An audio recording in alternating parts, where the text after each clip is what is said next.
Oh my goodness. Good morning, good morning, good morning. Yeah, funny thing, I'm pressing the buttons and something went wrong somewhere with Instagram. Oopsie. Oh, don't know what's happened there. I'm hoping that I've come through okay on the Facebook pages and the YouTubes at least, so we'll see.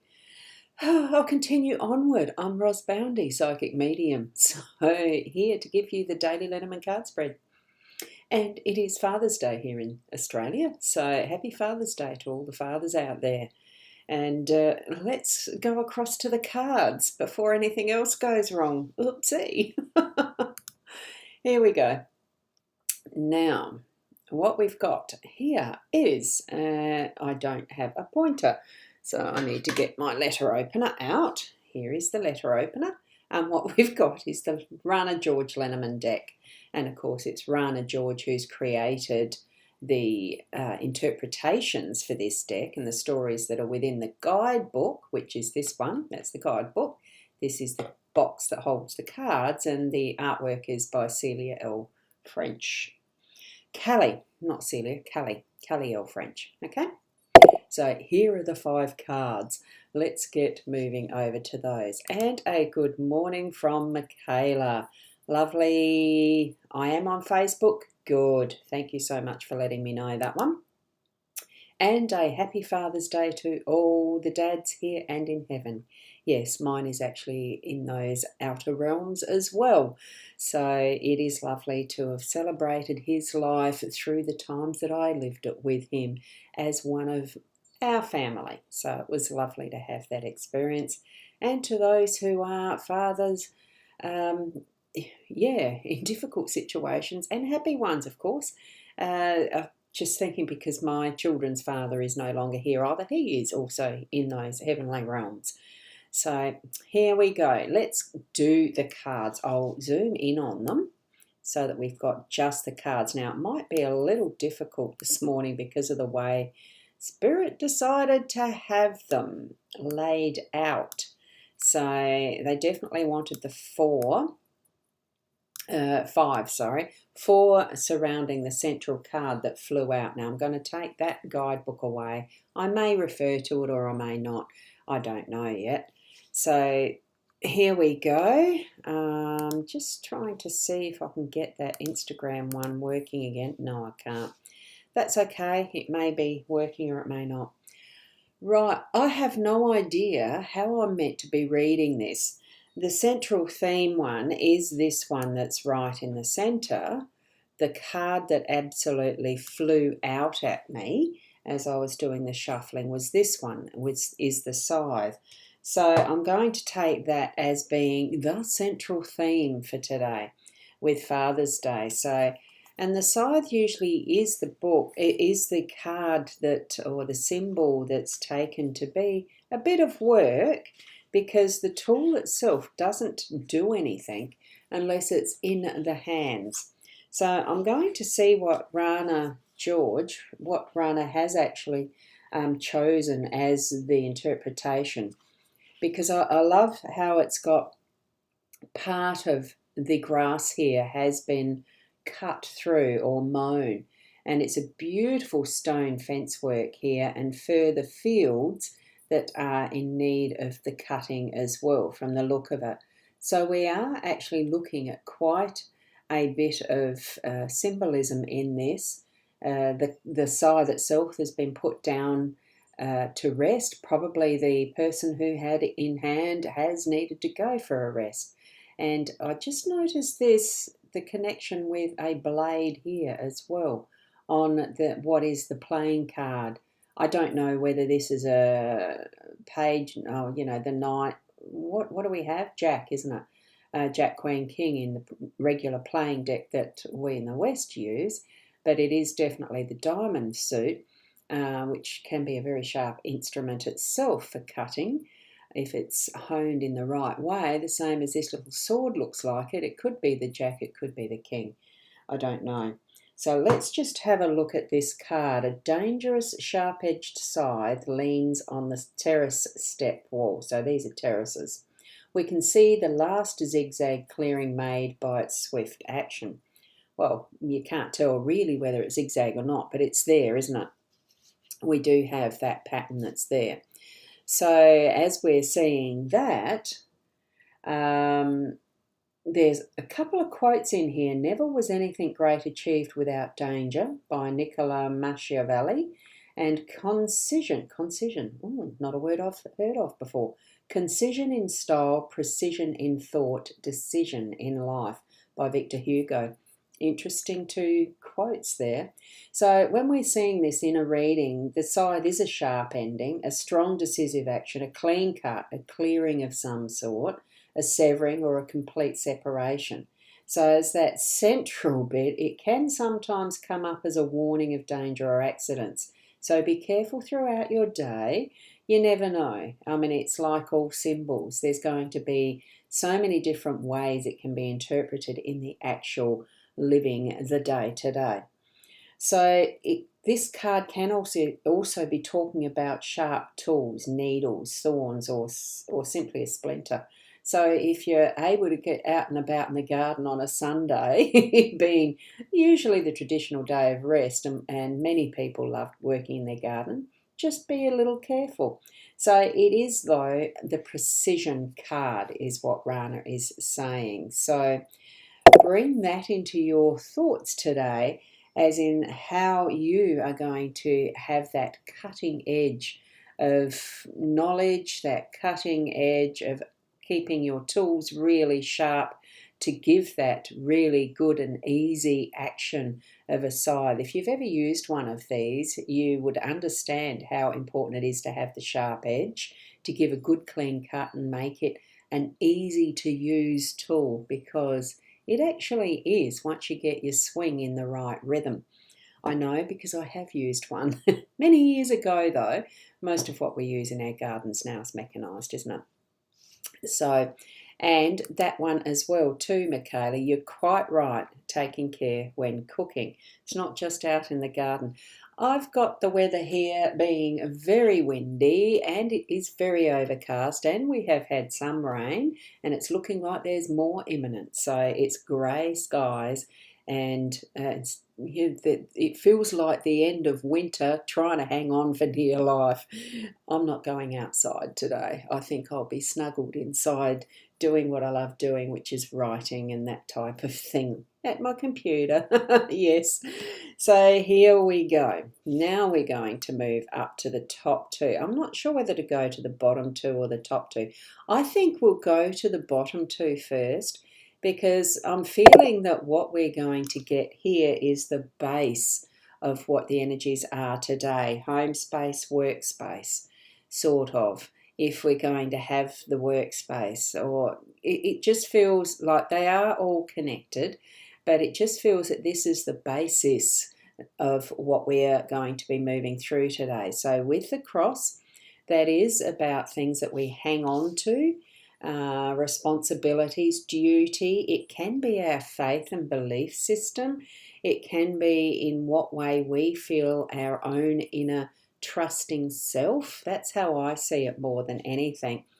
And I really, really love the design of this one. It's very simple against that gorgeous draping of a curtain or something like that, or just a cloth. It could even be an altar cloth if you are more into the religious side of life. Spirituality, all of that, and crazy wind and waning moon today where you are, is it? I didn't see the moon this morning. I certainly saw it as I came home last night from a family thing that we had a lovely time with, and it was lovely.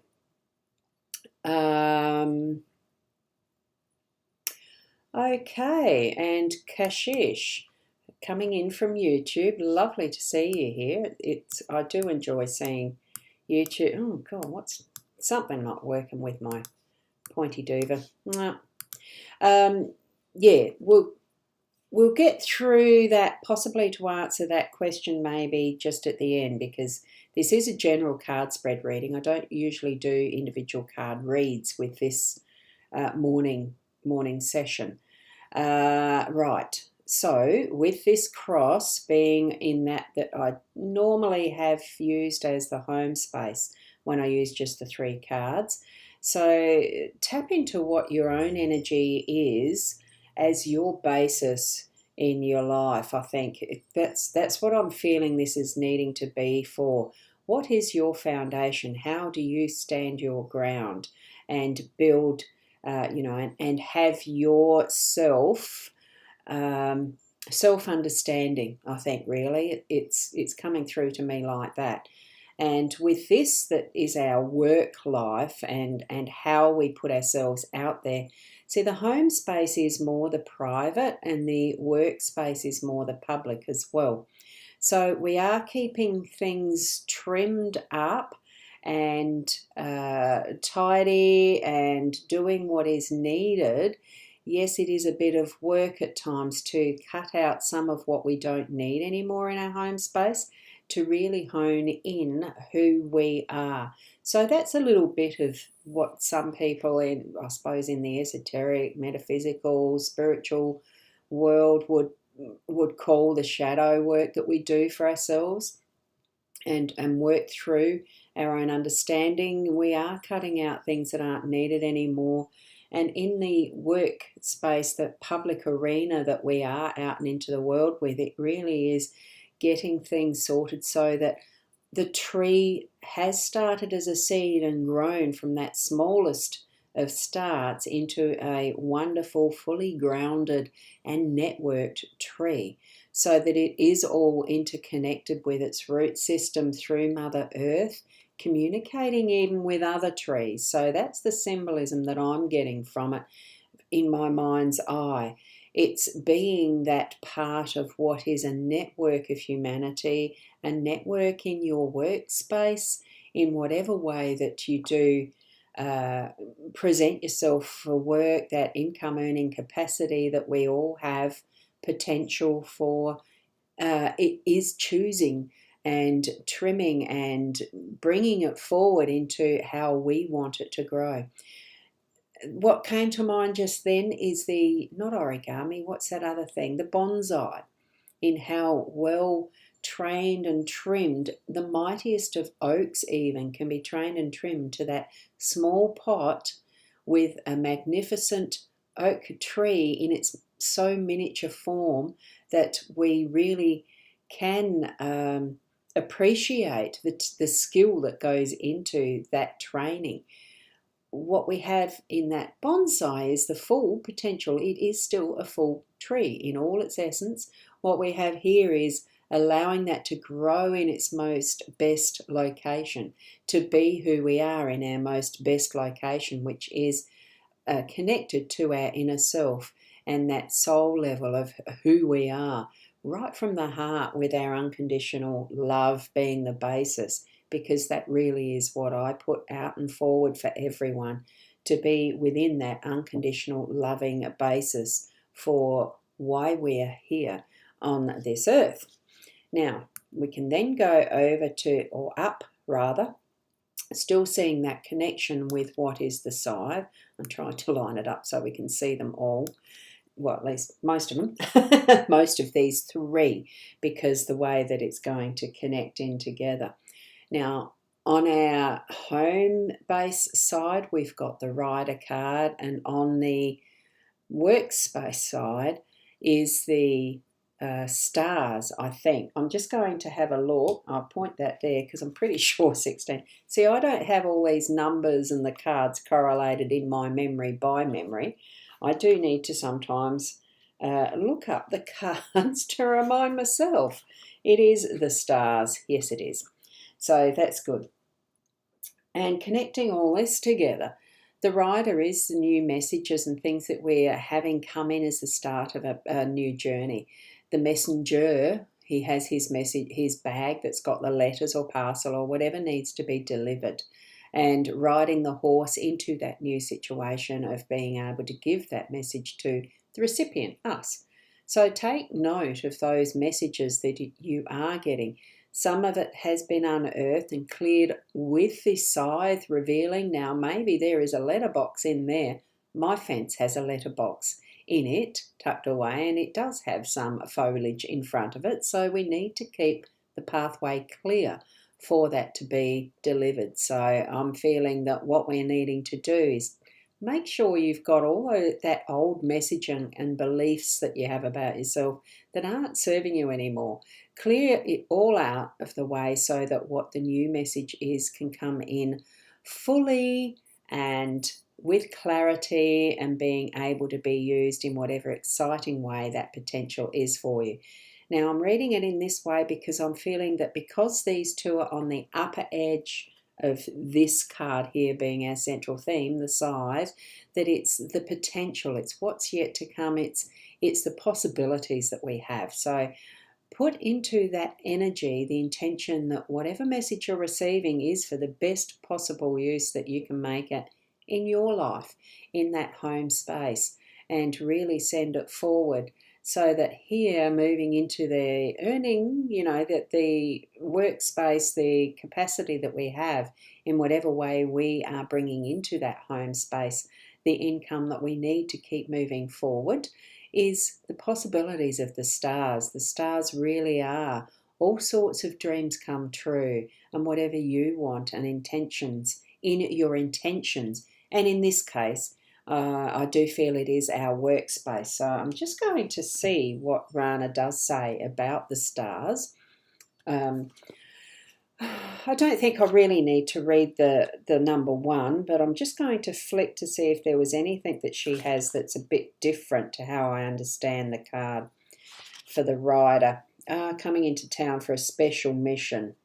But yes, it is about that is messages. So bring it in. The stars are shimmering, glimmering stars fill up the night sky over this Mediterranean coast, so engulfing and wrapping the midnight skies like a coat of diamonds, scintillating in a mesmerising spread. And remember, we do have the diamonds here as part of the central theme. It's interesting that we have the hearts in the regular deck as well to be part, the majority of the playing deck energies. It comes from the heart, doesn't it? But the diamonds, the stars,